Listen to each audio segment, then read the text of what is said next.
Welcome back, folks. This is the last video in our series on what we call the Fundamental Upset Recovery Course Development Building Blocks.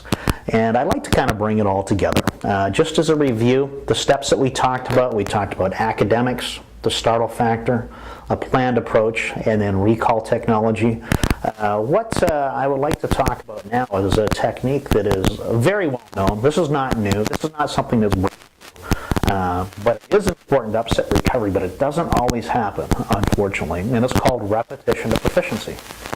And it doesn't mean doing the same thing over and over again. It's applying a planned approach to upset recovery in a wide variety of situations, so you develop that process of analyzing, containing the startle factor, implementing a planned approach, and getting out of it. Because remember, the skills and experience you have, but functioning in that high-stress environment, you need repeat exposure to develop a level of ability in a real situation.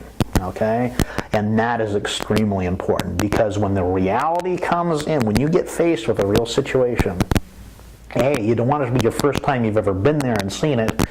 B, you want to make sure you're not having to figure out what to do and in what order. And C, you don't want to delay.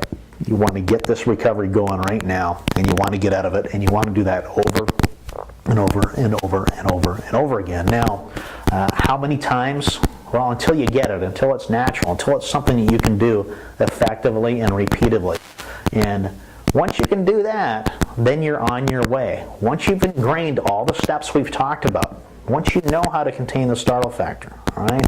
Once you know the planned approach, once you have the recall technology and you've practiced it through repetition proficiency, those are the elements that have to all come together for you to walk out as a pilot that has the ability to face loss of control in flight and recognize it, avoid it, and if you can't avoid it, recover from it using the techniques we taught you. This video is much shorter. It's kind of wrapping things up, but I would like to emphasize that all those elements, in our opinion, again, this is just our opinion, with 13 years and training over 3,000 pilots, that those elements, all of them have to be there, and they all have to be very focused. They have to be taught by experts. It has to be building block.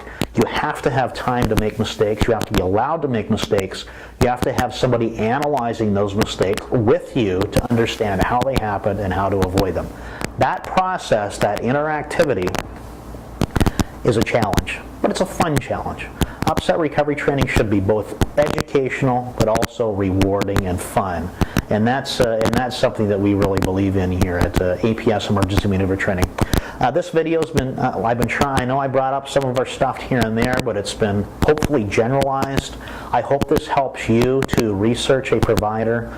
We are here, our motivation for being in this field of upset recovery is to save lives. We want you to get this training. It doesn't have to be from us. We want you to get out there. We want you to get this. We know it is some of the very best training. We know that loss of control in flight is the leading cause of fatalities in aviation worldwide. So get out there and get it. The core elements that I talked about can be found in many, many locations. We guarantee them. We implement in our program.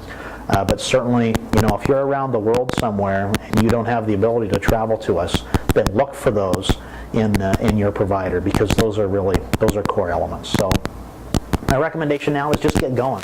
Go ahead and take a course. It doesn't matter where you are in the world.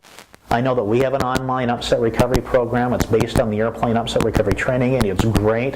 I think for a couple of reasons, but primarily it educates you on the threat, the causes of airplane upsets, and then the fundamental aerodynamics, and then then the recovery technique principles. Get educated. By being educated, you get motivated to take action, because at the end of the day, education is the first step, but it's not a solution. You need to get out there and get hands-on practical experience. We do recommend full flight simulators with motion on. We really recommend that as a valid tool, being trained by good instructors with sufficient time to learn these techniques. It can be a very valid training platform. Unfortunately, right now there are certain things that you simply can't teach in a simulator that you need to do in a real airplane, and that's kind of the ultimate evolution of your training. In closing, one thing to remember is that the startle factor is the major barrier, regardless of your level of training, It is your key through which you need to contain that startle factor and apply a planned approach, and it has to be one that's effective and one that you can implement to save your life. So I think implore is a strong word. I highly encourage you to go out and get this training, and we are always here. We're always available for questions to help you out, so certainly send us an email. Get on our website, www.apstraining.com. We're passionate about this stuff. We love it. We love what we do, and we love training folks just like yourself. So have a great day, and I'm sure we'll be in touch. And of course, we always hope that we have a chance to fly with each and every pilot that we possibly can. Have a great day, and thanks for your time and your patience for these videos.